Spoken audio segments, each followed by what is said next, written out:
What's up, gamers? Welcome back to 180 MTG. My name is Ryan Overturf, and today is part 2 of my Lorwyn Eclipsed cube review. Last week I went over the themes and mechanics of the set.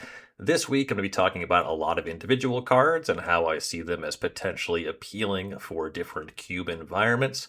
But first, it's time to get a little political again. I'm actually just recording this the day after recording part 1, getting ahead of my travel to Portland next weekend to cover the regional championship. So the scene at Minneapolis continues to be very similar to what it was earlier in the week. The occupation in Minnesota continues, some changing in tactics, some more upsetting news stories, though some more heartening local heroes that are inspiring me really and giving me hope for the situation and that things can improve here. And reminder again, if you are somebody that supports DHS, if you are not viscerally disgusted by these federal occupations and the way that ICE is being weaponized against human beings, turn off my podcast right now. I do not have a seat at my table for anybody that does not value the humanity of others. And I also want to acknowledge that Magic is very much a form of escapism for a lot of people. There's no reason we need to have our eyes held open to witness the horrors of the world at all times. I'm sensitive to that. I don't want this podcast to be all politics all the time. I do use Magic as a form of escapism myself, but it is important to stay informed, important to keep up to date with things. And I do want to express the importance of experiencing, cultivating, and sharing joy. That's why we fight fascism. Fascists want to quash the joy of anybody because they are joyless ghouls themselves. So it is important for us to experience and share joy. I do want this podcast to be a place that people can come to experience joy, but we do have to fight for a better world. There is a fight involved with that. So experience your joy while keeping your head up and working to make the world a better place. For now, I will be sharing, once again in the show notes, the Good Luck High Five giveaway and fundraiser for some local Minneapolis orgs, and a link to a number of other resources to raise money to help people in Minnesota. We are under siege right now. We are hurting in a lot of ways. Your support is very meaningful. I encourage everybody to look into mutual aid in your own communities and just looking out for ways to help other people. That's just the most important thing we have is community and being good human beings and looking out for each other. Whatever you can do to help anybody, just being a good citizen of this earth, that stuff, that's where everything starts. That's how we begin to enact change. So check out those links in the show notes. I appreciate you doing anything that you can to help out just ordinary people in these trying times under an oppressive regime here. And without further ado, let's talk about some Lorwyn cards. For the purpose of these first impression cube review episodes for the individual cards, I just go in color order: white, blue, black, red, green, then gold and colorless, finally lands, and alphabetically along the way. First up is Adept Watershaper. Adept Watershaper is a 3-mana 3/4 Merfolk cleric for 2 and a white. It says other tapped creatures you control have indestructible. Really simple design. I love that. Merfolk and Cleric, 2 creature types that can matter. I think this is a bigger deal in terms of Merfolk because there's so many blue Merfolk, and getting a higher volume of appealing white Merfolk is a good step in the direction of making Merfolk more appealing for cube draft. Just having more stuff in more colors makes them more approachable. And then I really love this design. It's very simple, and it's just giving other tapped creatures you control indestructible. It does 2 things. The first is just curving out here when you cast Adept Watershaper. Now, whatever creatures you already had in play, you can attack with them, assuming they don't have Vigilance, they'll become tapped, and then they're indestructible attackers. This can make it so if you have something that has an attack trigger, you can just get that without worrying about the creature trading in combat. Or if you just have some 3/2s, Scrap Heap Scrounger, one of my favorite cube cards, it can just attack and it's never even going to trade with anything. It doesn't matter what your opponent can do to block, your creatures are indestructible now. And then the other thing is that Adept Water Shaper makes you a little bit resilient to sweepers. Just make some attacks, make your other creatures indestructible, and then the best a sweeper can do is enter the Adept Water Shaper itself. So it forces your opponents to have multiple things. It kind of complicates the battlefield in that way, and it does that all with just one really simple line of text. 3 mana 3/4 remains a solid rate. It's something that we've seen a lot of to this point. I really like that it's just one white pip, so this card is quite splashable. It's also true that you could play this card in conjunction with your own sweepers. So that's kind of a cool way to leverage Adept Water Shaper. You cast this, you attack with the other creatures who are indestructible, play your own Wrath of God. Sure, it'll destroy your Adept Water Shaper, but then all of your other creatures will stay on the battlefield while you get to sweep your opponent. So a lot of texture to this one. I think Adept Water Shaper is a card that could show up at like a legacy, maybe like a vintage power level. It's more replaceable at vintage, but like modern-ish legacy. This is a card that I think has some real legs, and definitely if you're exploring either Merfolk or Clerics as a creature type that matters, this certainly ranks among the more strong options for those creature types. And next up is Ajani Outland Chaperone. Ajani Outland Chaperone is a 3 mana planeswalker for 1 white. You get a Ajani with 3 loyalty. It has a +1. Create a 1/1 green and white Kithkin creature token, a -2 where Ajani deals 4 damage to target tapped creature, and a -8 to look at the top X cards of your library, where X is your life total. You may put any number of non-land permanent cards with mana value 3 or less from among them onto the battlefield, then shuffle. So it's a long way up from 3 to 8, but this is a 3 mana planeswalker, does defend itself with both of those first two modes. You can make 1/1 blockers, and the -2 can deal 4 damage to a tapped creature. Not going to help you a lot against a larger vigilant threat, but making those chump blockers every turn can be meaningful, and if the battlefield's clear, you kind of go wide that way. Not really any synergies here. This is just kind of like a bread and butter value card. I think that this card is fine, very reasonable mid-range card, but outside of specifically doing Kithkin synergies, I think making Kithkin tokens is the most appealing thing that this card potentially does. On rate, this card is kind of unremarkable, and it doesn't do anything that I would say is particularly efficient or cool, but just a fine bread and butter planeswalker in Ajani Outland Chaperone. Next up is Kin Binding, an enchantment for 3 white that says creatures you control get +X/+X, where X is the number of creatures that entered the battlefield under your control this turn. And at the beginning of combat on your turn, create a 1/1 green and white Kithkin creature token. So notably, you will get that Kithkin the first turn you play that. That's going to mean at least 1 creature entered. So every turn you should be getting at least a Glorious Anthems output out of this, at least +1/+1 to your team off of the Kithkin token that Kin Binding makes every turn. And then it can really scale as you're able to make more creatures. And definitely if you can make haste creatures, you can have really explosive combats. I like that this is an Anthem effect that also is just strong to cast in an empty board because it starts making tokens. At 5, it's not the fastest thing in the world. I actually like the way that this plays if you compare it to a card, Legion's Landing, which I guess is over 10 years old now. But Legion's Landing was a 5 mana Boros enchantment that every turn it made a 1/1 with haste and got another counter, so it would make 1 more token on the following turn. So first it makes 1, then 2, then 3, and that would very clearly at some point make enough hasty tokens that it just ended the game. Kin Binding is a little bit more explosive in its potential if you already have a wide battlefield. If the next turn you can make multiple tokens or multiple creatures in some capacity, you get kind of an overrun effect with this, while it also being a value turn over turn card.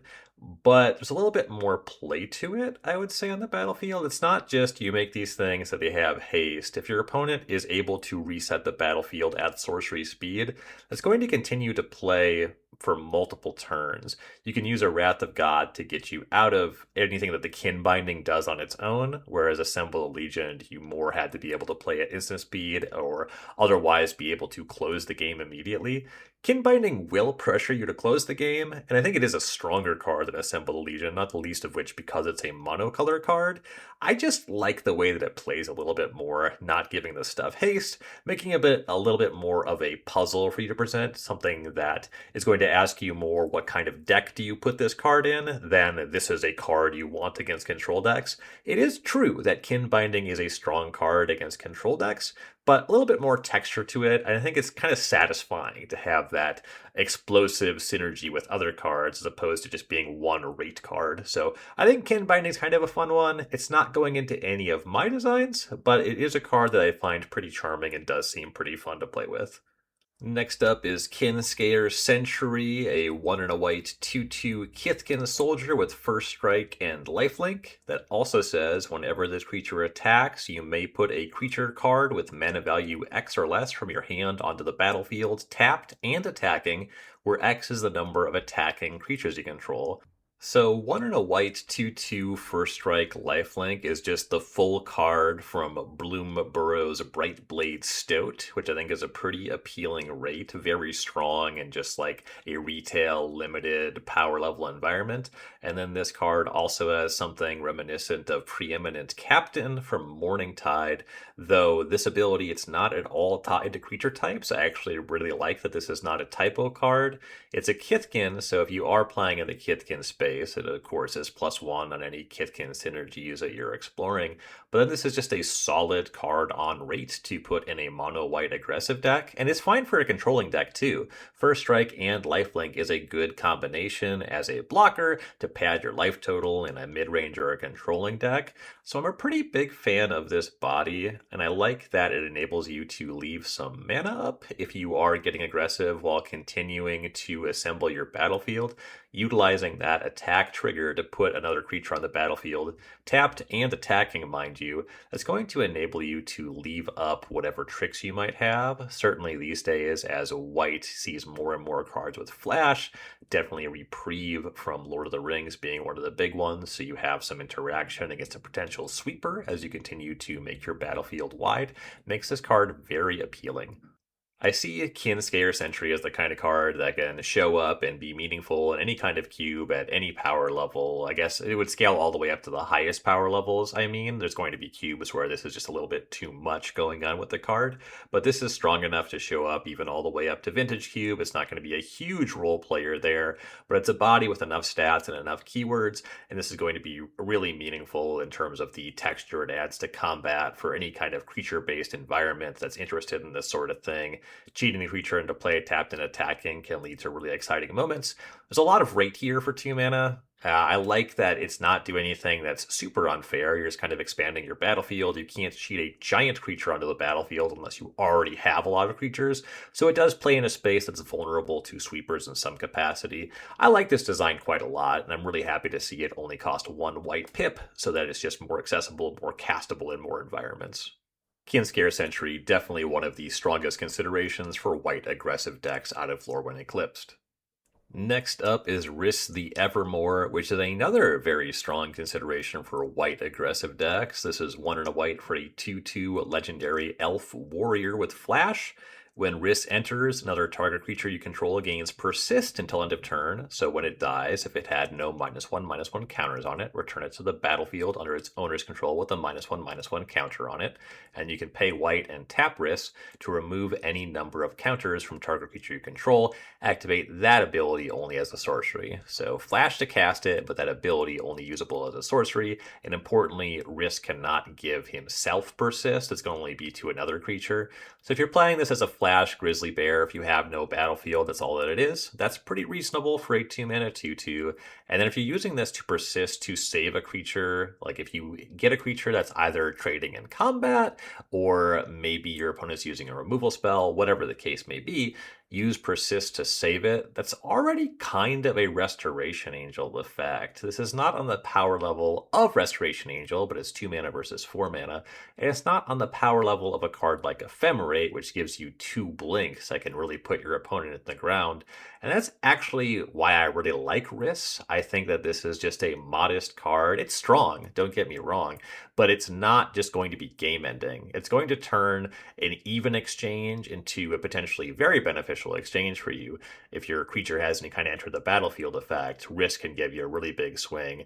But whether you're playing the card proactively or reactively, you're really just getting about one card's worth of value. Like the 2 mana 2/2, it is upside. If you save your creature from a removal spell, it persists. It comes back with a -1/-1 counter, and it takes some time and some mana to remove that counter. Granted, you do get that ability, but the rate here is just kind of honest. It is reasonable. It's just another one of those nice white flash cards to have.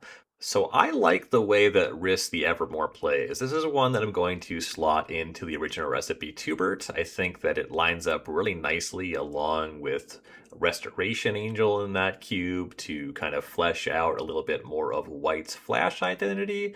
It's not the absolute strongest thing to like risk to get back Blade Splicer, which would die immediately but give you a golem for the trouble. That kind of thing is an exchange that is powerful but not overwhelming, which is a lot of what that cube is about. So I'm a really big fan of this card, and I'm excited to cube with Risk the Evermore. And one final card in white is Wanderbrine Trapper, the latest entry in cards that are technically stronger than Savannah Lions, but you really only want to play them in a deck that would play Savannah Lions. Wanderbrine Trapper is a 1 white mana 2/1 Merfolk Scout that has the ability for 1 and tapping it to also tap another untapped creature you control, and then to tap a creature an opponent controls. So you have to tap a mana, the tapper itself, and another creature you control to tap one opposing creature. So a lot of resources into using that tap ability. Notably, this is a 1 white mana Merfolk, expanding the range of appeal for Merfolk as a creature type. White just gets a solid 1-drop. Having a Savannah Alliance with a creature type that matters, that can be a big deal. And I do want to say that this tapping ability, while it is inefficient having to tap another creature to tap something, I do think that this card is more significant than a card like Usher the Fallen, those 1 mana 2/1s that you can attack and then pay 2 mana to make a 1/1 token. Usually when that's happening, you're either just not expanding your battlefield that much, that ability is not that strong, or when it's happening, that creature is immediately dying or trading in combat. The Trapper's ability with Wanderbrine Trapper, the ability to tap something down is something that you don't get on a lot of 1 mana creatures. It's something that can really impact the texture of combat. Unlike a 1/1 token, if your opponent just has one giant creature that's a problem for you, your Trapper that can team up with some other creature and just keep that tapped down, make it no longer an aspect of the game.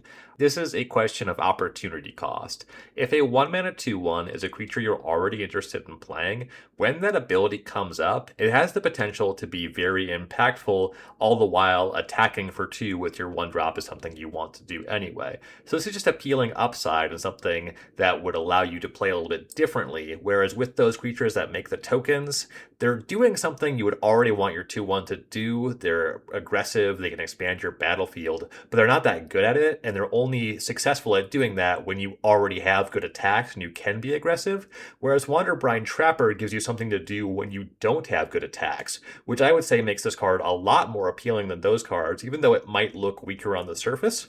So definitely if you're exploring Merfolk as a creature type, Wanderbrine Trapper, home run for that.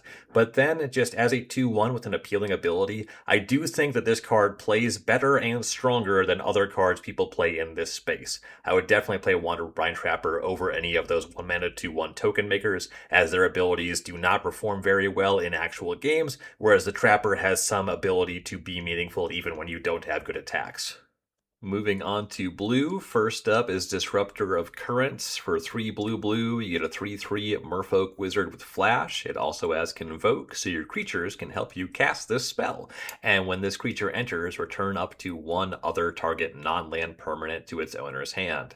We have seen a lot of different types of mana war effects in recent years, and with just how efficient creatures are these days, with how many strong enter the battlefield abilities there are, Mana War really is not at the premium it once was, but Disruptor of Currents having Flash is a pretty big deal. It means you have a 3/3 Flash blocker. Definitely if you're in a situation where both players control creatures, it might not read like anything that you're leaving out some amount of mana and untapped creatures. Convoke can be kind of sneaky in what kind of effect you have access to. Then you can have this 3/3 body out of nowhere. Either it's a Flash blocker, or it's something you can untap and immediately attack with, and you get that bounce effect on your opponent's turn. And that can be very disruptive, either in terms of breaking up your opponent's attack or breaking up their battlefield position, maybe breaking up the threat of them blocking you on the way back. So disruptive currents, this mana war effect, it's something that has lost a lot of appeal, definitely at higher power levels in recent years. And I don't think disruptive currents can really play on something like a vintage cube, but Merfolk and Wizard, they are both creature types that have a good amount of typal support if you're going that way, and a flash mana war effect. I do think that this can break up combat in a big way, in the same way that those flash white cards can be very meaningful in terms of leaving up mana and doing things on your opponent's turn. Blue-white Flash has gained a lot of new tools in recent years, and a Flash Mana War, definitely in an environment where you're attacking and defending Planeswalkers, a Flash Mana War is just a huge deal in the texture of a lot of games there.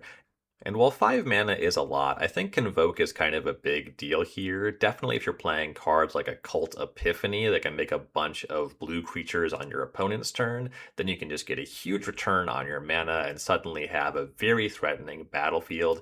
Disruptor of Current seems like the kind of card that can very much play in a Legacy Cube kind of power level. Again, probably not really showing up in Vintage Cube, but there's a lot of space for Disruptor of Currents to be powerful at any more modest power level for Cube. Next up is Glen Elendra Guardian. For 2 and a blue, Glen Elendra Guardian is a 3/4 fairy wizard with flash and flying. This creature enters with a -1/-1 counter on it, and for 1 and a blue, you can remove a counter from this creature to counter target non-creature spell. Its controller draws a card. So Glen Elendra Guardian, 3 mana, enters as a 2/3 with flash and flying, so decent stats in a blocker, not the biggest thing in the world. It does get pretty sizable once you can use that 1 and a blue negate ability, which is face up. But I think that what that means is that Glen Elendra Guardian, it's going to be a lightning rod for your opponent's removal.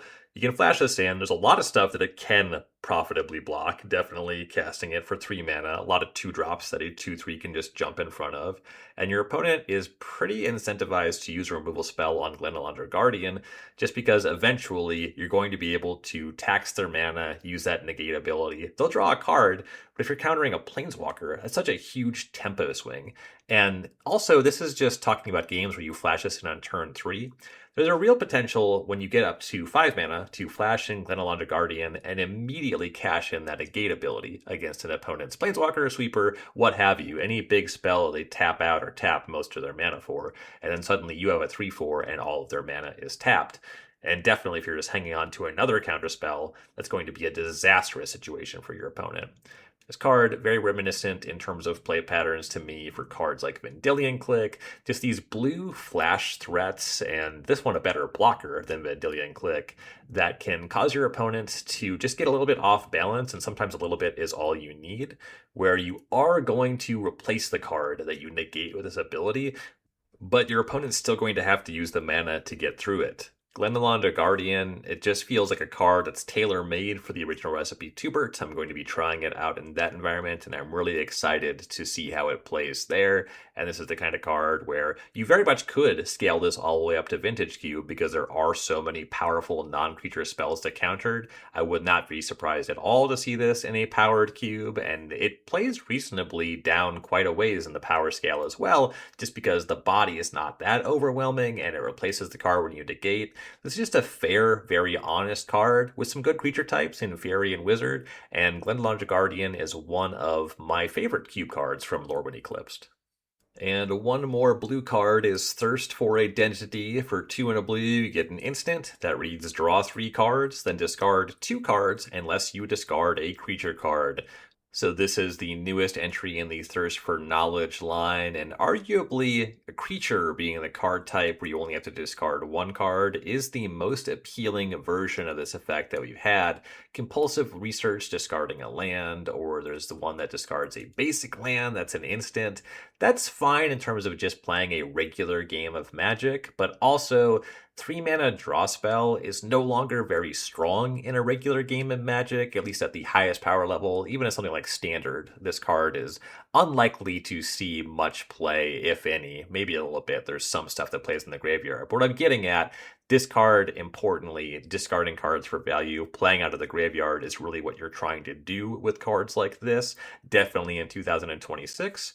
And because you only have to discard one card when it's a creature, Thirst for Identity is tailor-made for Reanimator decks. It is not the absolute most powerful discard outlet that there is, not by a long shot, but definitely when you're playing in a singleton cube kind of space, this one's going to play very well. It's going to be able to show up in decks even if you're going all the way up to the most powerful enablers like Entomb. And importantly, if you are playing something like a Peasant Cube, if you're playing at a lower power level and you want to have some of that graveyard recursion, Thirst for Identity is going to be really strong alongside cards like On Burial Rites for kind of more mid-range value graveyard decks.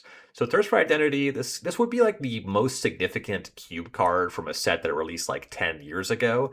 It's not going to make huge waves today, but it is appealing and it is the right shape of card. And if you're not like power maxing in 2026, there's a lot of room for Thirst for Identity to be one of the more exciting cards in your cube. And that brings us to black. First up is Bitterbloom Bearer, one of the marquee cards of the set. Bitterbloom Bearer is a 2-mana fairy rogue for black. It is a 1/1 flash flying, and at the beginning of your upkeep, you lose 1 life and create a 1/1 blue and black fairy creature token with flying. So a second black pip, but still a 2-drop as compared to Bitter Blossom, and is a 1/1 with flash over a kindred enchantment. So there's definitely some textural difference there. The second black pip does make Bitterbloom Bearer more difficult to cast than Bitter Blossom, but having flash is a big deal. It definitely means if you're playing in the blue-black fairy space that you're able to leave up your mana for whatever trick, so plays great with Spellstutter Sprite. You kind of don't have to choose what you're leaving your mana up for if you're playing in that fairy space or even exploring any kind of rogue space. Being able to play at instant speed is pretty appealing, and determining based on what your opponent does, if you want to get this life loss engine online. I mean, generally, you're going to want to cast a card like this as early as possible. And then there's give and take when it comes to being a creature over being an enchantment. It is both true that your opponent is going to have an easier time killing a 1/1 creature than they are going to have destroying an enchantment, but it's also the case that at some point, you generally need to turn the bleeding off. Either the game is a runaway, or you make a couple tokens and you just kind of can't keep up with the life loss, and so it's important to be able to just turn off that life loss. It's a lot easier to get rid of your own 1/1 creature than it is to destroy your own enchantment, and that's especially true because I think that the strongest space for Bitterbloom Bearer is going to be in a sacrifice deck. It's a creature that makes a steady stream of creature tokens, so a lot of fodder for a sacrifice deck. It's going to be right at home alongside Carrion Feeder, Priest of Forgotten Gods, everything in the sacrifice space. So really easy to turn this off when you can't stomach the loss of life anymore. I think that second black pip, that's going to be a pretty big mark against this card. Also, it's 2026, so this card is not really at an oppressive rate anymore, the way that Bitter Blossom took over multiple constructed formats when that card was new. But this is one that I think can show up. It's not really for like a vintage cube unless you were going out of your way to support sacrifice themes, but this definitely can have a home in a legacy cube. And at high power levels, there's even stuff like Skull Clamp where you can really get carried away with those 1/1 tokens off of Bitterbloom Bearer. So a very strong card, and it's one that I think could play at more modest power levels as well, just because of how easy it is to kill and how that life loss can catch up with the caster. I like this design. It's one that I'm curious to see where it ends up. I currently believe I want to slot Bitterbloom Bearer into the Tempo Tubert to play in the Death Shadow kind of shell there. But I also don't expect the card to really land in Constructed, and I think that the $20 pre-order price is something that I expect to come down. We'll see how that goes, though. This card is strong and fun, and I am excited to cast some Bitterbloom Bearers. Next up is Moonshadow, another card that's pre-ordering for a little more than I want to spend on it. But anyway, Moonshadow is a 1 black mana elemental. It is a 7/7 with Menace, and this creature enters with 6 -1/-1 counters on it. Whenever one or more permanent cards are put into your graveyard from anywhere, while this creature has a -1/-1 counter on it, remove a -1/-1 counter from this creature. So as a baseline, this is just a stack of counters that you can remove if there's any kind of costs you can pay by removing counters, which is an aspect of Lorwyn Eclipsed Retail Limited. This is a creature you can just cast. It shows up as a 1/1 with Menace, and then permanent cards going into your graveyard from anywhere is something that just happens a lot in Cube. Fetch lands, you can put this in a sacrifice deck, and this also is the kind of card that is just an overstatted 1-drop, so it's going to synergize with things like Varol's the Scar Striped, which is the Golgari legend that gives every creature in your graveyard scavenge, where its scavenge cost is just its mana cost, and scavenging, it exiles it from your graveyard to put +1/+1 counters equal to that creature's power on a creature. So that combination, if you get Moonshadow in your graveyard, you control Varol's, you can put 7 +1/+1 counters on something for 1 black mana. It's also the kind of thing where you can flash in Dress Down and then cast Moonshadow. It'll show up as a 7/7 for 1. That's kind of stretching the truth a little bit because you do have to pay for and have the Dress Down. But meaningfully, this is a creature that can just play, that has some kind of fun, cheaty things to do. And it's the kind of thing where you see that 1 in the corner, you see the 7/7 in the other corner. I think that it reads like something that immediately plays more powerfully as a card you can just cast. I think you kind of want some kind of gimmick or some kind of synergistic archetype to really draw your attention to Moonshadow in Cube. But once you do that, it does matter this is a creature you can just cast. I think it's fine if you just cast it. Again, I think you want to be exploring some kind of other synergy, but the fact that it is fine to just cast means that it plays a little bit differently, a little bit more consistently than stuff like Death Shadow that you always kind of have to work for. Where on the first turn, if you have a Swamp and a Moonshadow, you can get busy with your 1/1 Menace, and it might even be a 2/2 on the second turn of the game. So I think Moonshadow is the kind of card that can play in a lot of black aggressive spaces in Cube. It's one that I'm going to pick up a copy for at some point for my all 1-drops Cube, and I think that Moonshadow looks like a pretty fun one. Moving on to red, first up is Hexing Squelcher, continuing our little pocket of cards that are pre-ordering for way too many dollars. Hexing Squelcher is 1 in a red for a 2/2 Goblin Sorcerer. This spell can't be countered. It has ward pay 2 life. It says spells you control can't be countered, and other creatures you control have ward pay 2 life. So if your opponent is on literally mono blue, draw, go, only counter spells, yeah, this will shut their deck off. That deck, ostensibly, does not exist anywhere, and is definitely not going to exist anywhere that Hexing Squelcher also exists.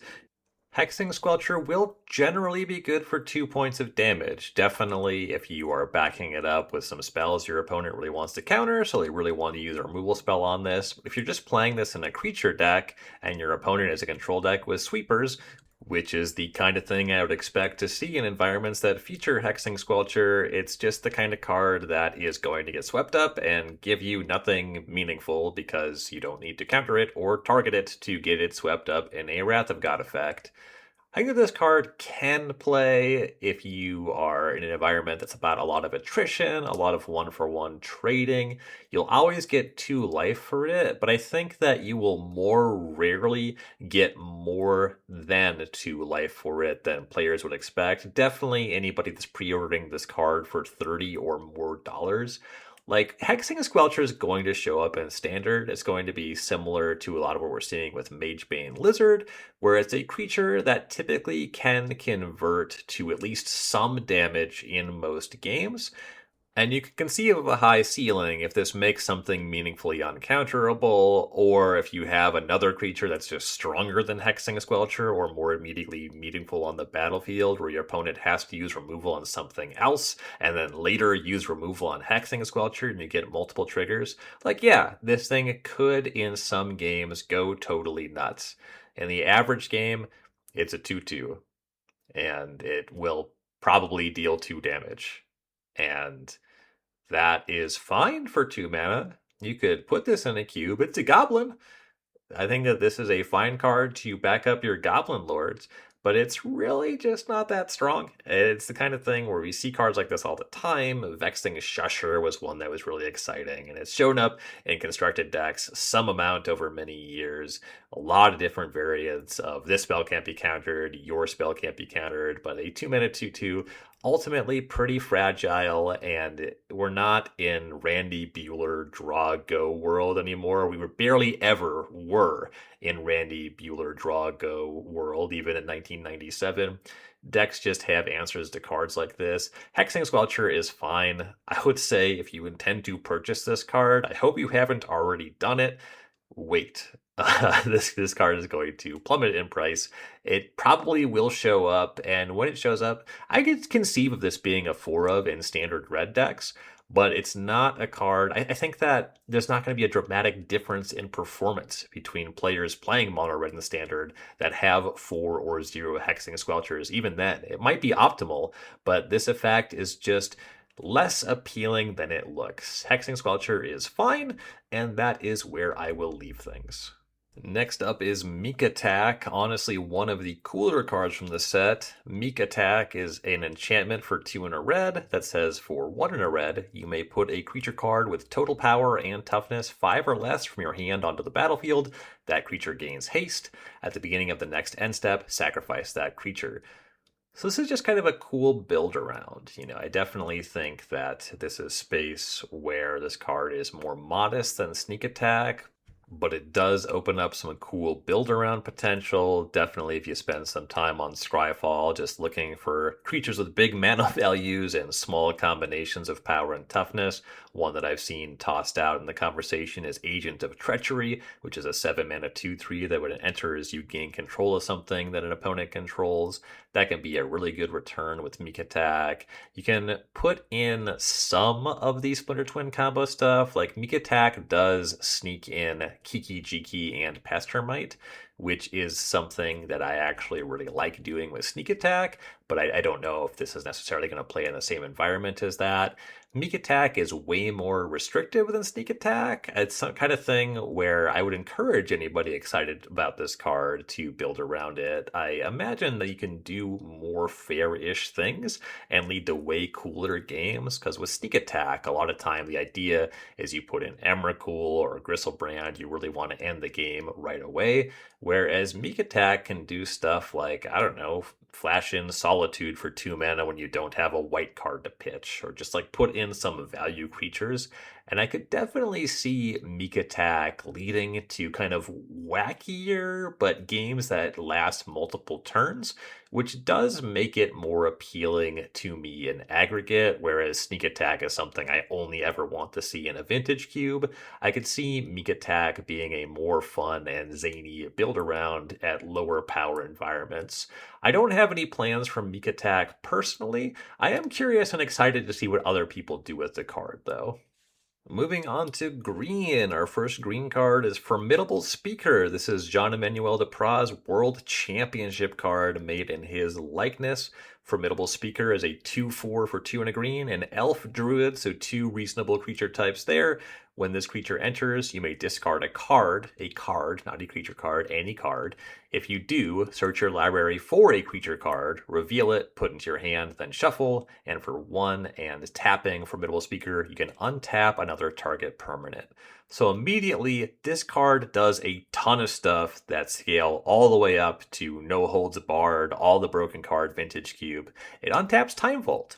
It also discards any card to drum up any creature cards. You can slot it into any kind of creature combo, definitely any kind of Reanimator shell, where I expect this card to really show up in Constructed. There's a standard deck built around Superior Spider-Man that's trying to put some big creatures into the graveyard. This is going to be a tutor for Superior Spider-Man. That's a deck that Ken Yukihiro top-aided Worlds with, and one of the weaknesses of the deck is that you only get 4 copies of Superior Spider-Man, so having a tutor for that, really having a discard outlet that can go and find a payoff in the form of a creature, it's a really big deal. This is going to play with a lot of creature combos for that reason. Having a tutor, 3 mana 2/4, it's an elf, it's a druid, can untap all kinds of stuff. I could see Formidable Speaker really playing in the birthing pod space. It's going to be something that can untap your birthing pod so you can get multiple activations in a turn. It's also something that you could use as a discard outlet and then a tutor for something lower on your birthing pod chain if you have some kind of gap, some number you can't reach with the birthing pod itself based on the creatures you control. The Formidable Speaker can go tutor up any creature for you. There's a ton you can do with a card that offers so much selection. Also, just the rate here is solid 3 mana 2/4.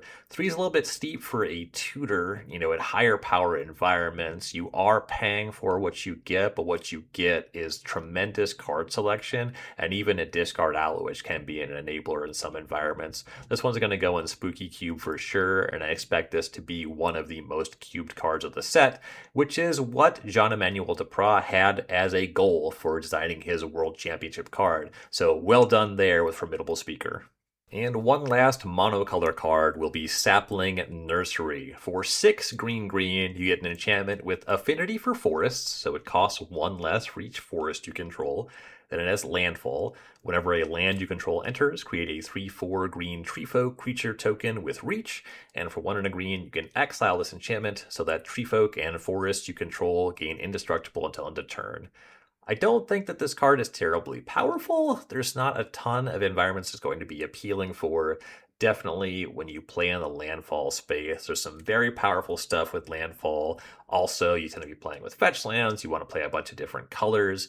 But I think that this design is just really charming. It's very cool. If you're playing with like Yavimaya to make all your lands forest, you can reliably have this cost only 4 mana, or all the way down to 2 mana if you control 6 forests. I really like the interaction with the card Awaken the Woods, either on the way there or after you control the Sapling Nursery.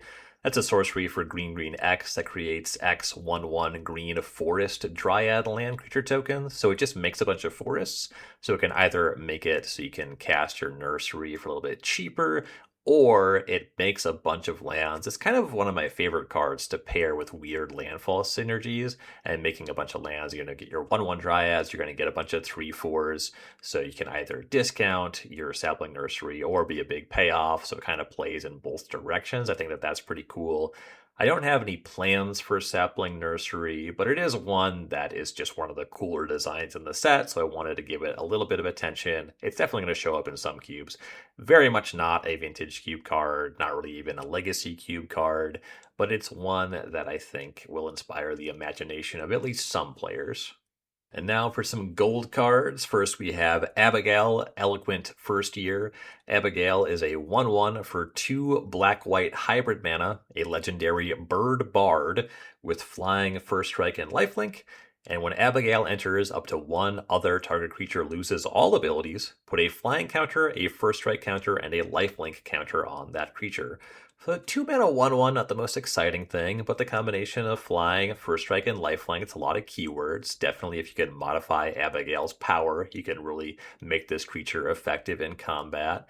And then you either can shut off some creature your opponent has with meaningful abilities, just turn it into something that has those keywords and loses other text. Or, kind of the most exciting thing I've seen people talk about is using this with Death Shadow, so that Death Shadow would lose its ability to get -X, where X is your life total. So it just is a 13/13 with flying, first strike, and lifelink. A number of other creatures with downsides you could absolutely pair Abigail with. On rate, it's not much of a card you can just cast and being satisfying to cast, but it could go in a mono white deck, it could go in a mono black deck, and then Orzhov decks are going to have a really easy time casting this card. So ease of putting it into a deck, hybrid mana goes a long way there. There's some interactions to explore, not one I expect to be widely cubed, not one I personally intend to cube with, but pretty cool texture there, either with some synergies. You could use this to kind of juice up a creature with a drawback, or this can be meaningful against one of your opponent's more problematic creatures with abilities. So there's some space to explore with Abigail, Eloquent First Year, and it's one I expect to show up at least in some cubes.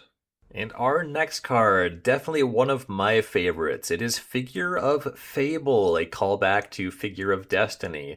Figure of Fable is a 1/1 for 1 green-white hybrid mana. It is a Kithkin. And then it has 3 activated abilities that you do have to activate in succession for them to do anything. So for 1 green-white hybrid, this creature becomes a Kithkin Scout with base power and toughness 2/3. Then for 1 and 2 green-white hybrid mana, if this creature is a scout, meaning if you have activated the 1 mana ability previously, it becomes a Kithkin Soldier with base power and toughness 4/5. And then for 3 generic and 3 green-white hybrid mana, if this creature is a soldier, it becomes a Kithkin Avatar with base power and toughness 7/8 and protection from each of your opponents. So I want to break down, there's kind of a lot of cards like this, and Figure of Destiny was the first in this lineage. We've seen a number of entries over the years, and it makes a lot of sense to compare these cards to other members in the cycle. The most direct comparisons for Figure of Fable are, of course, going to be Figure of Destiny and Hexdrinker. I would say that Figure of Fable compares favorably to Figure of Destiny, and that's going to be because of the generic mana and the casting cost. It's going to be easier to put Figure of Fable in a deck that is not just mono green or mono white. It could show up in a blue green or a blue white deck, any second color with green or white. Whereas Figure of Destiny is more restrictive because all of the pips are red-white hybrids. You really need to be inclusive red and whites to activate all of the abilities there. Even the 3-mana ability can be tough to activate in some 2-color decks. When you compare to Hexdrinker, I think that Figure of Fable is generally weaker. It is important and significant that Figure of Fable's abilities can be activated as instant speed, whereas leveling up a Hexdrinker has to have been at sorcery speed. There's not much difference between having protection from everything and protection from each of your opponents. When you get to the final stage, both cards are quite strong. Figure of Fable is a 7/8 as opposed to a 6/6 for Hexdrinker. But there is a big difference, even if you can activate it at sorcery speed versus instant speed. The 6 mana ability of Figure of Fable costs 6 mana at one time. That's a really scary shields down window to have to spend that much mana, where Hexdrinker, you can test the waters. If you expect a removal spell, you kind of pump things one at a time. Hexdrinker is really good at sinking your extra mana, where Figure of Fable is really going to use all your mana for a given turn, and you can just end up tagged by a removal spell and down your 6 mana. That can be a pretty negative tempo swing, and yeah, as a creature, it dies for removal. I'm not saying Figure of Fable is weak. I'm not saying Hexdrinker is weak. I'm saying that Figure of Fable is a little bit less appealing than Hexdrinker, but that hybrid mana means that it plays in more decks, and I do tend personally to cube with Figure of Fable in multiple environments. I plan to pick up a full playset of this card. I'm going to put it in 4 different cubes. I think it's excellent. I love cards that scale. I think this is powerful. I think it's more powerful than Figure of Destiny, which is a longtime favorite cube card of mine. Figure of Fable, one of the absolute standouts in Lorwyn Eclipsed for me for Cube Draft. And that leaves one more card from the Lorwyn Eclipsed main set I want to talk about, and that is Lorwyn Imperfect Naturalist. Lorwyn Imperfect Naturalist is a 1/3 legendary elf druid that costs 2 green-black hybrid mana. When Lorwyn enters, mill 4 cards, then you may put a creature or land card from among the milled cards on top of your library. And then for 2 and 3 green-black hybrid mana, you can tap Lorwyn and discard a land card and create a 1/1 black and green worm creature token for each land card in your graveyard. So plays really well in a Golgari self-mill deck. This is very much a card in the spider spawning space, and actually a callback to Worm Harvest, a card with Retrace from a Morning Tide. That's actually just the full thing you're casting. The activated ability there, 5 mana, discard a land. That is literally the cost to Retrace Worm Harvest and the exact text. Make a 1/1 black and green worm creature token for every land card in your graveyard. But Lorwyn is just a 2-mana 1/3 that can have a meaningful impact on the battlefield in the early turns, gives you some self-mill, so the first time you cast Worm Harvest, unless you have other abilities to put land in your graveyard, it doesn't inherently make anything. The first time you activate Lorwyn, you at least get 1 worm, because you have to discard a land to do it, and then Lorwyn gives you some self-mill on the way there. It's not a card advantage card, at least in terms of the enter the battlefield ability. The activated ability should give you some cards, but the mill ability can only put a card on top of your deck, so it's some card selection there, or if it's all just junk you don't want, you can go ahead and mill. So it can help you hit your land drops, it can help you find a creature you actually want to draw and cast. Mostly it fills up your graveyard and then just gets to do the Worm Harvest thing, so it's simultaneously a reasonable payoff. Worm Harvest is one that doesn't show up in a lot of cubes. It's a lot easier and generally more effective to make spider spawning a thing. Also, retrace the way that that can be really repetitive. Even when you make Worm Harvest strong, it cannot be the most fun thing. Attaching it to a 1/3 creature so that the engine can just die to removal makes it more appealing, at least in terms of playing against it, because it's not just overwhelming turn over turn, nothing you can do about it. And then also Lewin being the self-mill card makes it more appealing to play with, because it's just a card you can cast on turn 2 and play regular games of Magic, and it always does something. So I'm a big fan of Lewin Imperfect Naturalist. This one is a slam dunk for Spooky Cube and that spider spawning kind of deck. So Lewin was the last card I wanted to talk about from the Lorwyn Eclipsed main set, but there are a couple of cards I want to draw attention to from the commander decks. They are all lands. There are 2 blue-green dual lands. There's Rain Slicked Copst. That's the cycle land, so it enters tapped, cycles for 2, taps for blue or green. It is a forest island. And Sodden Verdure. I don't really know how to pronounce that, but it's a forest island that enters tapped unless you control 2 or more basic lands. So we get the blue-green entry into both the 2-color cycling land cycle, which we've been seeing continued in commander decks. There's still 2 more entries to go before we have all 10. See him deal with those battle lands, so cool to see those continued. A little bit weird that it's a 5-color deck and we're just getting 1 entry there, but whatever. Hopefully before too long we will have all 10 of both of these cycles. And then there's also Abundant Countryside, this one a fully new design. Taps for colorless, it's a land. It taps for colorless, and then it can also tap to add 1 mana of any color, which you can spend only to cast creature spells. And then for 6 and tapping it, you can create a 1/1 colorless shapeshifter creature token with Changeling. So it's just a 5-color land. You can only use the 5-color mana to cast creature spells, but then it also taps for colorless. Compare this to Pillar of the Prunes, which is a card that can only tap for mana to cast gold spells, or more directly to Ancient Ziggurat, which can only tap to cast creature spells. So it makes 1 mana of any color, but it does not have the option to cast for colorless. So Abundant Countryside, you can use it for the generic requirements of non-creature spells. So it's definitely an upgrade over Ancient Ziggurat just off of that alone. 6 mana and tapping it, so functionally 7 mana to make a 1/1 shapeshifter. It's not the most appealing thing. It is the kind of thing that is going to play if you're playing any kind of attrition game. Eventually, if your opponent's killing all of your creatures, eventually it is meaningful to spend 7 to make a 1/1. It's not a great rate. It's not super powerful. I'm not saying that's what puts Abundant Countryside over, but if you're interested in a 5-color land, definitely if you're doing any kind of typal thing that spreads across all 5 colors, humans, slivers, elementals, of course elementals, the loud one with Lorwyn going on here. Abundant Countryside can definitely fit any of those heavily multicolor creatures matters, very much for the typal decks where you don't just want to put a bunch of fetches and duels because that's not really what your cube is about. And making this only cast creature spells with mana of any color signals something that is gold that you have to be playing a creature deck to play with. So I like that design. Not a ton that I find very appealing for 2-player games in those commander decks, but these lands are nice. So some decent stuff. And like I said last week, there's some stuff you can look into if you really care about elementals, but the rates are pretty modest. The cards are pretty expensive for 2-player games. So not the most exciting commander decks, but there's some stuff in there. And that's going to be a wrap on my first impression cube review for Lorwyn Eclipsed. I will say I do find myself wishing we were spending more time with Lorwyn here. I would like to see even more typal stuff, more happening with these creatures that matter.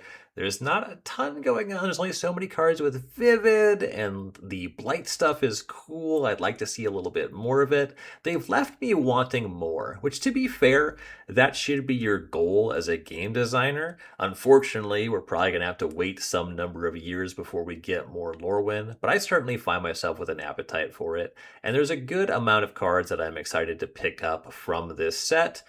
I think that Lorwyn Eclipsed does a good job at catering to what I am nostalgic for Lorwyn, both in terms of these creature types getting some additional support. That was true for Lorwyn and Morningtide without the messiness of Morningtide's job matters mechanics, and then some really great executions of hybrid mana, which is what I loved about Shadowmoor. Loved a little bit less about Eventide, but it was a fine set. I definitely had fun playing with it back then. So Lorwyn Eclipse, I think that it is a solid set.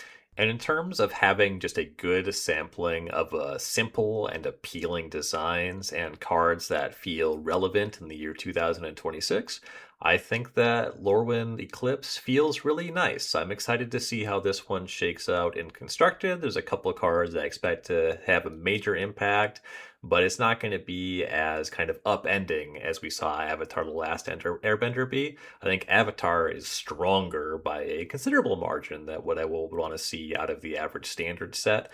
But Lorwyn Eclipse, I think it hits all the right notes for a standard release. It doesn't seem like it's going to upend the format, and there's a lot of cool cards to play casually. Thank you for taking the time this week and every week to listen to the podcast, for supporting me here, and I would greatly appreciate you taking the time to check out some of those organizations listed in the show notes here. If you're able to offer any monetary support to the city of Minneapolis, I know that we would greatly appreciate it. We are doing our best out here, and your support is very meaningful. When this releases, I'll just be getting back in from Portland. Hopefully, things will be a little bit more stable here. Really don't know what things are going to be like, but yeah, definitely will keep people posted. I've been a bit more active on Blue Sky recently, reposting a lot of fundraising and just kind of news sources about events on the ground here. It is distressing to keep abreast of the situation. A lot of awful stuff happening right now, but it is heartening to see the way that people are supporting each other. A lot of faith in my neighbors, a lot of faith in the ordinary people, a lot of love for you all. Much love, gamers. Thanks again for listening, and I'll be back next week talking more Cube. Later, gamers.